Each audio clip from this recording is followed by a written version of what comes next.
যে যতই পণ্ডিত হোক না কেন কথা বলার সময় ভুল হতে পারে, মানুষ মাত্র ভুল হয়। দেখুন, এদের কাজ হচ্ছে সবসময় মানুষকে নিয়ে ব্যক্তিগত আক্রমণ করা, কটূক্তি করা, এটা এদের কালচার।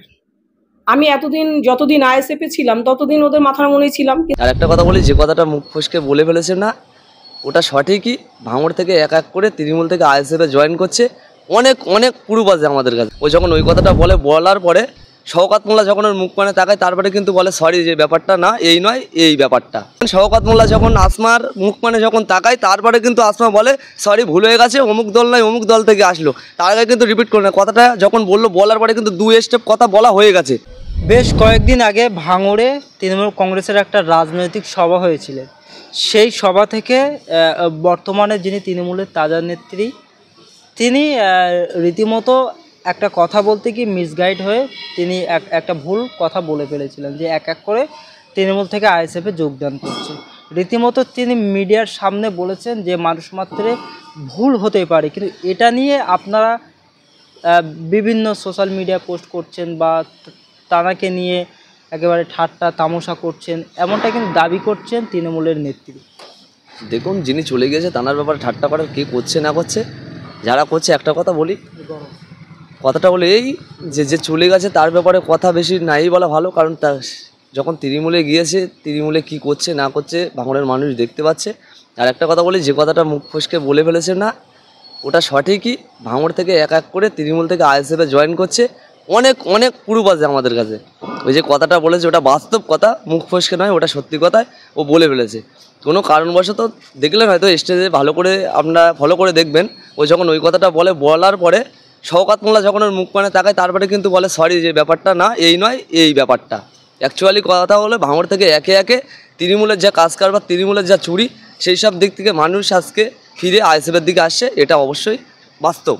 তাহলে বলা যেতে পারে যে রীতিমতো তাহলে তৃণমূলের তাজা নেত্রী ক্ষমা চাইলেন, এটা কি আশা করা যেতে পারে? না, আশা করা যেতে পারে বলতে একটা কথা বলি, আমি যেটা আগেই বললাম, যে শওকত মোল্লা যখন স্টেজের ভালো করে আপনারা দেখবেন, শওকত মোল্লা যখন আসমার মুখ পানে যখন তাকায়, তারপরে কিন্তু আসমা বলে সরি, ভুল হয়ে গেছে, অমুক দল নয় অমুক দল থেকে আসলো। তার আগে কিন্তু রিপিট করে না কথাটা, যখন বলার পরে কিন্তু 2 স্টেপ কথা বলা হয়ে গেছে, তারপরে কিন্তু রিটার্ন পাল্টা বললো যে সরি। আর একটা কথা বলি, যারা এইসব উল্টোপাল্টা কমেন্ট করছে, একটা কথা বলো, যে চলে গিয়েছে তার কথা না ভেবে, আর একটা কথা না বলে নয়, আসমাকে কেউ কি চিনতো? আজকে আইএসএফে করেছে, আইএসএফে ছিল, আইএসএফের ভাঙড়ের মানুষ আইএসএফ করেছে বলে সম্মান দিয়েছে, ভাঙড়ের মানুষ আইএসএফ করেছে বলে সমিতি মেম্বার জিতিয়েছে, ভাঙড়ের মানুষ চেয়েছে, ওই জন্য আসমাকে আজকে লোক চিনেছে। তৃণমূল তো আগে করেছে, আসমাকে কেউ চিনতো নাকি? আসমা এসেছিলো আইএসএফের হয়ে মানুষ চিনেছে, আজকে তৃণমূলে চলে গেছে, যেরকম জায়গায় ছিল আস্তে আস্তে আসমা বলে নামটাই ভাঙড়ে আর থাকবে না। তিনি বলছে উন্নয়ন করতে গেছে, আইএসএফ উন্নয়ন করতে পারছে। একটা কথা বলি, উন্নয়ন আজকে নওশাদ সিদ্দিকী 2021 সালে জেতার পরে যে অত্যাচার নওশাদ সিদ্দিকীর উপরে নেমে এসছে, তারপরেও একে একটা করে কাজ আমরা শাসক দল করতে দিচ্ছে না। তারপরে একে একে কাজ আমরা লাইট পোস্ট থেকে শুরু করে, ছোটো ছোটো রাস্তা থেকে শুরু করে, ছোটো ছোটো ড্রেন থেকে শুরু করে আমরা কাজ করছি। ওসব কথা নয়, কিছু লোক আছে এই ভাঙড়ে আইএসএফের ছিল, এখন তৃণমূলে চলে গেছে স্বার্থের জন্যে, কিছু গাড়ি, কিছু টাকা, কিছু বাড়ি, এই কারণে একটা ভয়। আমি একটা লিডারশিপ দিই, আমার কি ভয় নেই? আমি তো কোনো জায়গায় নেই, ওরা তো যেটা দেবো একটা ক্যান্ডিডেট ছিল, ওরা আবার কিসের ভাই? আমরা কোনো একটা জায়গায় আসতে পারিনি, একটা সরকারিভাবে একটা কোনো জায়গায় যেতেও পারিনি। আজকে আমাদের করতেও ভয় লাগে না, ওদের ভয় বলে কিছু নাই, কোনো স্বার্থের লোভে তৃণমূল দলে গিয়েছে। আপনারা বলছেন যে টাকা নিয়েছে, ফ্ল্যাট নিয়েছে, ইত্যাদি অনেক কিছু নিয়েছে, কিন্তু তিনি বলছেন যে আইএসএফের নেতা সমর্থক কর্মীরা যারা বলছে আমার নামে মিথ্যা অপপ্রচার করছে, তিনি কোনো টাকা নেয়নি, কিছু নেয়নি, শুধু মানুষের পরিষেবা দেওয়ার জন্য তৃণমূলে গেছে। আপনারা মিথ্যা প্রচার করছেন। একটা কথা বলি, তৃণমূলে যাওয়ার পরে ওনার সমিতি মেম্বারের যে কোটার যে কাজ থাকে, একটা কোন কাজ করেছে একটা তুলে ধরুক। একটা কাজের জন্য যখন গিয়েছে, কোন মানুষটার কোন পরিষেবাটা দিয়েছে সেই কাজগুলো তুলে ধরুক, তারপরে তো বলবো যে কাজের জন্য গিয়েছে। ওরকম বাইরান বিশ্বাস হয়ে বলেছিল জেতার পরে যে আমি কাজের জন্য, আমার কাজ করতে অসুবিধা হচ্ছে, আমি যাচ্ছি ওই কারণে শাসক দলে। আজকে বাইরান বিশ্বাস কী করছে? ওসব কথা বাদ দেন, এসব ঢপবাজদের কথা আমরা জানি যে কী করতে গিয়েছে। তিনি বলছেন যে একেবারে যখন নওশাদ সিদ্দিকী দলে তিনি ছিলেন, তিনি বলছেন যে আমি একটা ভুল দলে ছিলাম, এখন যে দলটা আসলাম সেটা সঠিক দল। দেখুন, আজকে তাহলে ও যে কথাটা বলেছে যে ভুল দলে ছিল, জেল খাটলো 42-43 দিন বেশি জেল খাটলো। জেল খেটে আসার পরে তো তৃণমূলে যাওয়ার কথা মনে পড়লো না যে আমি ভুল দলে আছি, জেলটা খাটলাম।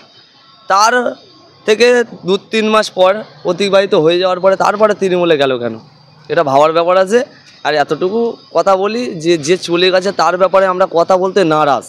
ও যখন চলে গেছে ওই পর্যন্ত, যারা আছে যারা বিগত আসছে তাদের নিয়ে আমরা ভাবনা চিন্তা করছি। আর একটা কথা বলছেন যে আইএসএফের যত নেতা আছে আসমা দিদিকে নিয়ে টোন কাটছে সোশ্যাল মিডিয়া, কি বলবেন? দেখুন, আইএসএফের যত নেতৃত্ব আছে বা যারা আছে আসমা দিদিকে কে টোন কাটছে কি কাটছে আমি ওই ব্যাপারে কিছু বলতে পারবো না। যারা করছে অবশ্যই আমি তাদেরকে বলবো যে ওই সবগুলো বাদ দিয়ে যখন চলে গেছে ওর নিয়ে কথা বলার দরকার নেই। ভাঙড়ের মানুষ তথা পশ্চিমবাংলার মানুষ জেনে গেছে ওই ব্যক্তিটা কী, কারণ তার নিয়ে কোনো কথা বলারই দরকার নেই। আগামী দিন ফোকাস করে যারা আসছে তাদের নিয়ে কথা বলো, যাদের সঙ্গে আমরা লড়াইটা করছি তাদের বিরুদ্ধে কথা বলো। ওইসব লোকের ফালতু কথা বলে মিডিয়ায় ফোকাস করে হাইলাইট করে লাভ নেই, যত হাইলাইট করবে পরিণাম হবে কিছু গাড়ি, কিছু টাকা, কিছু বাড়ি। এই কারণে একটা ভয়, আমি একটা লিডারশিপ দিই, আমার কি ভয় নেই? আমি তো কোনো জায়গায় নেই, ওরা তো যেটা দেবো একটা ক্যান্ডিডেট ছিল, ওরা আবার কিসের ভয়? আমরা কোনো একটা জায়গায় আসতে পারিনি, একটা সরকারিভাবে একটা কোনো জায়গায় যেতেও পারিনি। আজকে আমাদের করতেও ভয় লাগে না, ওদের ভয় বলে কিছু নাই, কোনো স্বার্থের লোভে তৃণমূল দলে গিয়েছে। আপনারা বলছেন যে টাকা নিয়েছে, প্লাট নিয়েছে, ইত্যাদি অনেক কিছু নিয়েছে, কিন্তু তিনি বলছেন যে আইএসএফের নেতা সমর্থক কর্মীরা যারা বলছে আমার নামে মিথ্যা অপপ্রচার করছে, তিনি কোনো টাকা নেয়নি, কিছু নেয়নি, শুধু মানুষের পরিষেবা দেওয়ার জন্য তৃণমূলে গেছে। আপনারা মিথ্যা প্রচার করছেন। একটা কথা বলি, যাওয়ার পরে তৃণমূলে যাওয়ার পরে ওনার সমিতি মেম্বারের যে কোটার যে কাজ থাকে, একটা কোন কাজ করেছে একটা তুলে ধরুক। একটা কাজের জন্য যখন গিয়েছে, কোন মানুষটার কোন পরিষেবাটা দিয়েছে সেই কাজগুলো তুলে ধরুক, তারপরে তো বলবো যে কাজের জন্য গিয়েছে। ওরকম বাইরান বিশ্বাস হয়ে বলেছিল জেতার পরে যে আমি কাজের জন্য আমার কাজ করতে অসুবিধা হচ্ছে, আমি যাচ্ছি ওই কারণে শাসক দলে। আজকে বাইরান বিশ্বাস কী করছে? ওসব কথা বাদ দেন, এসব ঢপবাজদের কথা আমরা জানি যে কী করতে গিয়েছে। তিনি বলছেন যে একেবারে যখন নওশাদ সিদ্দিকীর দলে তিনি ছিলেন, তিনি বলছেন যে আমি একটা ভুল দলে ছিলাম, এখন যে দলটা আসলাম সেটা সঠিক দল। দেখুন, আজকে তাহলে ও যে কথাটা বলেছে যে ভুল দলে ছিল, জেল খাটলো 42-43 দিন বেশি জেল খাটলো। জেল খেটে আসার পরে তো তৃণমূলে যাওয়ার কথা মনে পড়লো না যে আমি ভুল দলে আছি, জেলটা খাটলাম। তার থেকে 2-3 মাস পর অতিবাহিত হয়ে যাওয়ার পরে তারপরে তৃণমূলে গেল কেন, এটা ভাবার ব্যাপার আছে। আর এতটুকু কথা বলি যে যে চলে গেছে তার ব্যাপারে আমরা কথা বলতে নারাজ। ও যখন চলে গেছে ওই পর্যন্ত, যারা আছে যারা বিগত আসছে তাদের নিয়ে আমরা ভাবনা চিন্তা করছি। আর একটা কথা বলছেন যে আইএসএফের যত নেতা আছে আসমা দিদিকে নিয়ে টোন কাটছে সোশ্যাল মিডিয়া, কি বলবেন?